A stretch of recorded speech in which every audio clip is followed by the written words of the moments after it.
Malgré 600 pénaltys offerts au Real Madrid ce début de saison, le Barça reste toujours meilleure attaque de la Liga, avec déjà 22 buts au compteur. À peu près le même nombre de buts que les deux Madrid combinés. Toutes les défenses en Liga restent solides jusqu'au moment où ils croisent le chemin du Barça d'Hansi Flick. Peu importe le dénouement du match, le tarif est déjà précalculé et est actuellement de 3 à plus l'infini. C'est-à-dire, si tu te laisses faire, Hansi Flick et ses soldats n'hésiteront pas une seconde à t'offrir un tarif que le tableau des scores ne pourrait même plus afficher.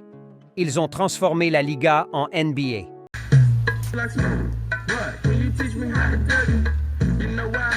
I'll have to. Souvenez-vous du visage d'Hansi Flick en 2020, lorsque le Bayern Munich menait le Barça de 8 buts contre 2. Aucune émotion. Parce que les joueurs n'avaient pas respecté le score prévu. La légende racontera plus tard que ce score prévu était de 36 buts minimum. Donc le mécontentement de Flick était dû au fait qu'il restait encore au moins 28 buts comme ça. Bref, Hansi Flick, jamais rassasié. Il en veut toujours plus et plus. Et c'est ce que nous on adore. Des scores de NBA en football. Bref, avant-match Barça-Getafe, 7e journée de Liga. Salut les Blaugrana, j'espère que vous allez tous bien.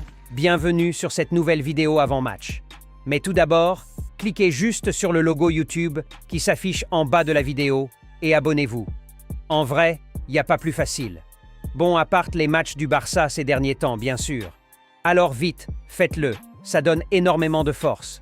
Sans plus trop tarder, let's go! Les hommes de José Bordalas seront accueillis demain soir en Catalogne par les gladiateurs d'Hansi Flick avec une mallette contenant le tarif déjà prévu par cet homme pour la rencontre. Là, ils auront deux choix. Soit déclarer forfait et garder leur dignité, ou bien accepter de jouer quand même et prendre le tarif qui leur avait été présenté avec la mallette. Flick est tellement gentil qu'il laisse toujours le choix. Plus sérieusement, le FC Barcelone reçoit Getafe à domicile pour son 7e test de la Liga. Un Getafe qui fait un début de saison plutôt moyen avec 4 défaites et 2 matchs nuls. Mais on sait déjà à quoi s'attendre, ils feront comme toujours le match de leur vie contre le Barça. On connaît tous nos antécédents avec ceux-ci. Leur style de jeu avec 65 hommes en défense. Déjà, leurs statistiques de début de saison confirment tout. 5 buts seulement encaissés, alors qu'ils ont perdu 4 matchs. Cela prouve que malgré tout, le verrou est toujours d'actualité de leur côté, et c'est au Barça d'aller chercher la clé. Mais là, je dois dire qu'ils se sont trompés d'adversaire. Autant avec Xavi, ça pouvait passer. Mais là, avec Flick, je suis sûr qu'il a déjà trouvé cette clé et même fait une copie pour tous les joueurs. Tellement ils vont se faire ouvrir de tous les côtés qu'ils comprendront rien. Pour moi, Hansi Flick devrait profiter pour faire encore tourner un peu l'effectif. Il y a des joueurs qui ont besoin de repos à mon avis, comme Koundé ou encore Lamine Yamal, qui pourront rentrer néanmoins en cours de match ou carrément commencer le match pour sortir tôt. On pourrait alors avoir un Rafinha à droite et Ansu Fati qui reste sur sa fin à gauche. Surtout pas de Ferran Torres. Je crois même qu'il a écopé d'un carton rouge, donc pourrait sûrement aussi rater le match-ci.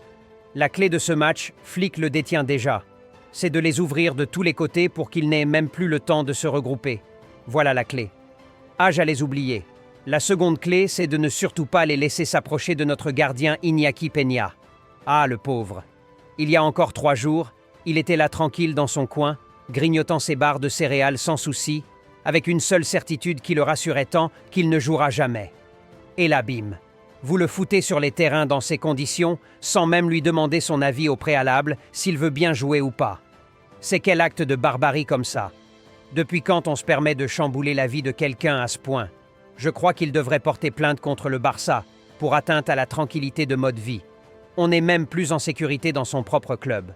Être au banc, c'est la meilleure des choses qui lui soit jamais arrivée, et là, vous voulez aussi lui enlever ça? Je ne suis pas d'accord. Allez chercher votre gardien et laissez le pauvre Iñaki Peña sur son banc préféré avec ses céréales. En vrai, le Barça se doit d'aller chercher un nouveau gardien profitant du joker médical qui permettent au club de ramener un gardien lorsqu'ils en perdent le titulaire, peu importe si l'on est en mercato ou pas. La seule condition, c'est que ce dernier soit libre de tout contrat.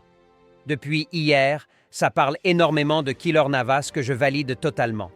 Bien qu'étant actuellement sans club, Keylor reste tout de même un gardien de haut standing qui peut bien faire l'affaire, et quand bien même qu'étant déjà passé par le Real Madrid. Lui-même s'en fout d'ailleurs. Ancien madrilène ou pas, on parle là de sa carrière à lui.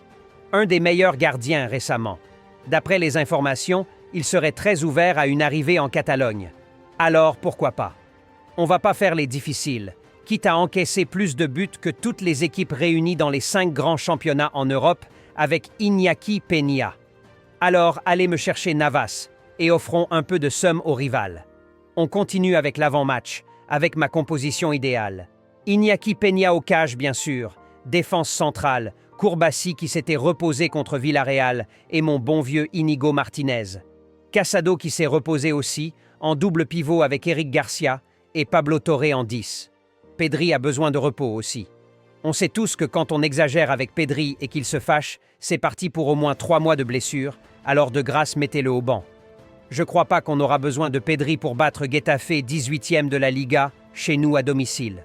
Alors Pablo Torre en 10, Rafinha à droite, pas de Lamine Yamal aussi qui pourrait rentrer en cours de match, et Ansu Fati à gauche. En pointe, je veux voir Pau Victor, Robert doit se reposer, n'oublions pas qu'il est dans sa 90e année. Alors doucement avec le PP. Voilà alors mon 11 idéal pour réussir notre 7e test demain soir. Pas de Ferran Torres, d'après les infos, les cuisiniers du club l'ont réclamé à la cantine. Alors Flick les a remis bien sûr, contre quelques frites et une boîte de Coca-Cola. Apparemment il est bon en cuisine. Le match est à 19h GMT alors. Même ceux qui ratent tous les matchs pourront suivre. Le jeu prédiction continue, laissez votre score exact du match dans les commentaires. On espère annoncer un gagnant demain soir lors du débrief. Il est temps de gagner les gars. Petit remerciement à tous ceux qui ne ratent jamais une de nos vidéos. Grâce à vous, on grandit de plus en plus chaque jour. L'objectif n'a pas changé, les 5K avant la fin du mois. On peut le faire, juste un petit coup de pouce. On like, on partage et on s'abonne. Plus qu'un club, Visca el Barça y visca Catalunya.